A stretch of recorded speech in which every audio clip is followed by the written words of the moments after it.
So, a day in my life. Andito naman ako. Mag-clean up na ako sa aming bed. House chores. O, diba? Ang dami-daming pick-unon mga my guys. But anyway, a day in my life. Nagawa ako ng video para naman mag-clean up sa aming bed. O, tingnan nyo yan. O, clean up na yan. Ilagay ko na yung mga una namin dyan. O, diba? Gubot pa sa lupot. Andyan na yung anak ko. Nagtingin-tingin siya ng TV. At saka, nagkuha ako ng gulay kasi bilar talaga ako mga guys. Wala akong tulog kasi nag-aalala ako sa aking daddy. Papa sa Pinas kasi ano siya, na-admit siya. Tapos yan na po yung lunch namin dalawa ng anak ko.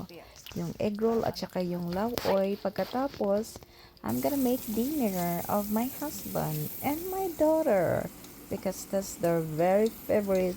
We called chicken alfredo. So, tingnan niyo yan, na may spam pa yan. Tapos, nilata ko yung manok-manok. Tapos, ganyan, ukay-ukayin yan. May butter at saka may olive oil pa yan. O, ganyanin lang. Para ready for the sauce. And then, me and daddy get having loving mga my guys. So, diba, I love my husband so much.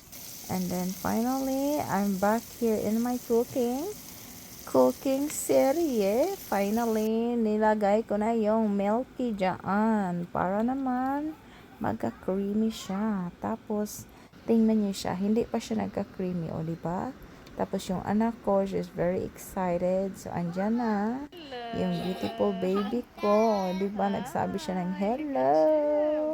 So, kakagising niya lang. So, na-surprise siya kasi yung daddy niya uwi na. Paggising niya, yung daddy niya yung nagkuha sa kanya. Oh, she's so really happy. And finally, nilagyan ko po siya ng cheese para very creamy.